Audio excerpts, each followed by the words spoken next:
Tiffany here of Tiffany Gray Cosplay, and a big welcome to my channel. On today's cosplay tutorial, I'm going to be showing you how I painted Jinx's minigun from the game League of Legends. And if you missed how I made this, I have a link in the description. But before we begin, remember to like this video and subscribe to the channel, and then we can begin. And for this, you're going to need Plastidip, airbrush paint, airbrush gun and compressor, masking tape, paintbrushes, sealer, Velcro, contact cement glue, scissors, black vinyl, a sewing machine, and of course safety gear, and I'll have a link to all of this in the description.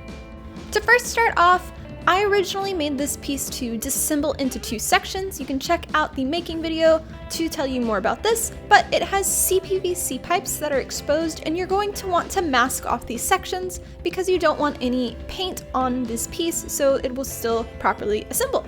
And when that's done, you can then prime your piece, and for me, I use 3 heavy coats of Plastidip onto all surfaces of each piece.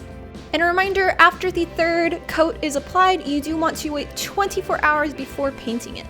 And for painting this piece, I'm going to be using my Iwata Eclipse airbrush gun, as well as Createx Colors airbrush paint. And you don't have to airbrush paint, but I definitely recommend it as this is going to give you the best results.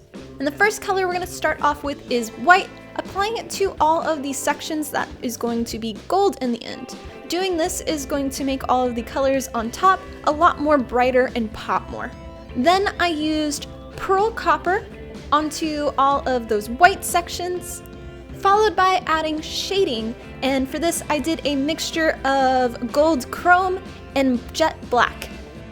And then one last time with Pearl Copper, applying it to all of the places that I wanted to be brighter, so this was going to add more highlights to those. Once that paint was dry, I then masked off all of the gold sections with a combination of masking tape and paper, and then proceeded to do a base coat of jet black to all of the sections that are going to be silver. This is also again going to make all of the color pop a different way. And once that was dry, I then did a mixture of pearlescent white and aluminum, applying this to all of the black areas. And for this, if you want it to be brighter, you will apply a 2nd coat. If you want it to be darker, then you just have 1 coat. Now for some shading, and for this I did a mixture of jet black and aluminum, applying this into all of the areas that I wanted to add more depth and shadow to. And then went back by hand with a paintbrush and aluminum airbrush paint and did brush texture strokes to all the highlighted pieces on the edges. This I felt was very necessary to give more of the stylized look from the show Arcane for this specific skin. And also by hand in a paintbrush, I painted the handle with a brown mixture I made. I highly recommend buying a pre-made brown because this will be a lot easier than making it yourself. And again, once that was dry, masked off all of those sections with paper and masking tape. The next coat we're going to do is another base coat, this time with white, applying it to the handle, the tips of the barrels, as well as the butt section. And once that was dry, I then used Dioxine Purple to all of these areas. And for this section, this was going to be the darkest color. And then for the next color, I did a mixture of the Dioxine Purple as well as pearlescent white. But instead of doing a full coat with this, I only applied it for the highlighted sections, and I did 1 or 2 layers of this, and it's really gonna make it pop and somewhat sparkle at the same time too. And the front part of the minigun, the handle, and then the tips of the barrels are a slightly lighter purpley color. And for this, I did a mixture of Dioxine Purple, pearlescent white, as well as fluorescent magenta. And for the shading of this section, I just used Dioxine Purple. Now to add the Jinx touch to it. And for this, I used fluorescent magenta, applying this in heavy amounts of paint in certain sections. And then with the airbrush gun, if you don't pull the trigger back, it will only spray air. So I used this in order to push the paint while it was wet going in down directions. And this kind of gave it more of a spray paint like stroke, as well as more of a messy, painterly feel. And for even more mess, I ended up going back with a dry paintbrush, applying the paint to the tips, and then flicking it onto all of these pieces to give it really a more painterly, messy feel. And I'll note that I did this a few times, both the airbrush gun, applying more paint, and the splattering, just to give it a little bit more depth.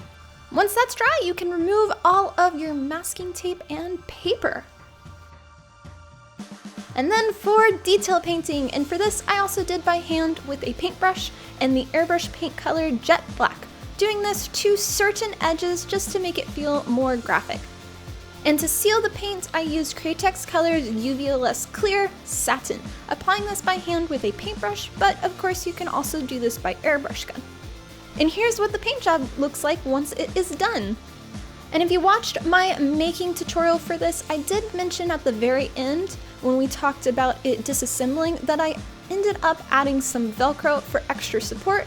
Well, that's what I did here. I first cut some strips, male and female, traced where it was gonna go, and then with contact cement glue applied it to both the EVA foam surface as well as the back of the Velcro, waited for both pieces to dry, and then fully attached them together. This really made the piece more sound and could hold together a lot better.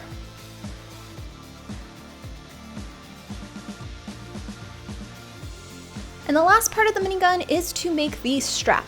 And for this, I ended up using a Koss Tools ruler and cutting out some black vinyl using a rotary tool, but you can also use scissors, and cut a long strip. And because this piece disassembles into two sections, I needed to make the strap also be able to come off. If yours is one piece, then it's not necessary, but for me, I do need to do it. And for this, I ended up pinning on Velcro to either side, and with a sewing machine sewed on the Velcro to the fabric. All that's left now is to attach your strap with the Velcro, and then your minigun is done.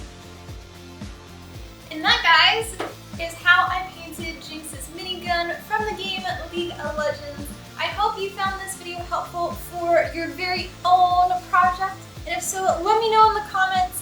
Like this video as well as subscribe to the channel, and a very big thank you to all of my company sponsors as well as all of my members here on YouTube, specifically those legendary members who really help me financially to continue doing this as my full-time job.